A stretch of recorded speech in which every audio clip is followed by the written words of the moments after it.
छत्तीसगढ़ सरकार द्वारा गाय और गौवंशों के संदर्भ के लिए बड़ी मात्रा में गौठान बनाए गए हैं, जहां पर चारा पानी को लेकर उनके गोबर के निपटारे तक की पूरी व्यवस्था सरकार ने बनाई हुई है। लेकिन इस बीच इन गौठानों में बड़ी आरोप लगाए जा रहे हैं। गौ सेवक उमेश बिसेन ने छत्तीसगढ़ में बड़ी मात्रा में महाराष्ट्र के रास्ते कत्ल खाने में गौवंशों को पहुँचाने का आरोप लगाया है। पिछले कुछ दिन पहले रायपुर के नजदीकी इलाके धमधा में पकड़े गए गौवंशों की खेप पर देखिए पूरी रिपोर्ट।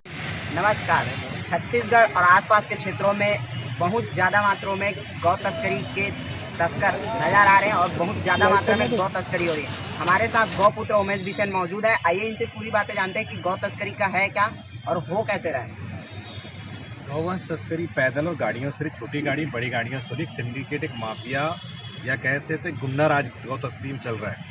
उसमें पुलिस की मिली भगत भी है। हर पुलिस तो नहीं बोलता, पर कुछ पुलिस वालों इनसे मिले हुए हैं। राजनीतिक संरक्षण गौ तस्करी छत्तीसगढ़ में भारी मात्रा में, और रिपोर्ट जहां लिखाने की बात आती है वहाँ पुलिस भी रिपोर्ट लिखने में कतराती है।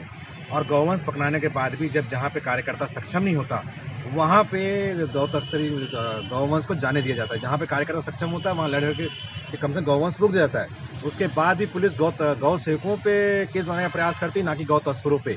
बड़ी मात्रा में छत्तीसगढ़ में जो कोसली गौवंश है कि कोसली गौवंश की, क्योंकि वो निःशुल्क मिल रहे हैं, किसान दान के नाम पे दे रहे, सरपंच लेटर पेड में दे रहे, गौठानों से भारी मात्रा में तस्करी हो रही। गौठान ना कि गोबर केंद्र हैं, वो गौवंश तस्करी के बड़े केंद्र बन गए हैं आज की तारीख में।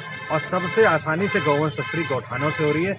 हमने इतने प्रूफ इकट्ठा कर चुके हैं गौठानों से, क्योंकि तो लोग तस्कर स्वीकारते हैं और सरपंच भी लेटर में स्वीकारते हैं कि हमने गौवंश चराने के नाम पे दिया, दान के नाम पे दिया, और थोड़े से अमाउंट के लिए सरपंच गौवंश तस्करों को सौंप रहे बड़ा सिंडिकेट। तो इस पर पुलिस कार्यवाही क्यों नहीं कर रही है? पुलिस के कारण दो कारण। पहला कारण है कि वो खुद डरती है कि अपनी व्यवस्था क्या करें, क्योंकि उनको भी कहीं ना कहीं वेटनरी विभाग का सहयोग नहीं मिलता।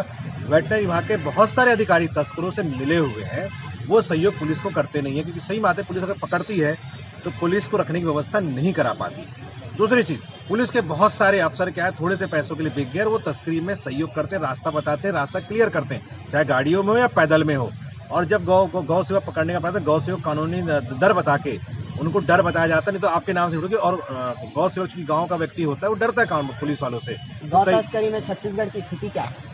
गौ तस्करी में पूरे भारत में नंबर 1 की स्थिति गौ तस्करी की है।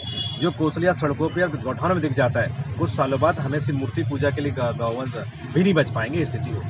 छत्तीसगढ़ में गौ रक्षा के लिए बहुत से गौठाने गौशाला खोली गई, इस पर क्या कहेंगे?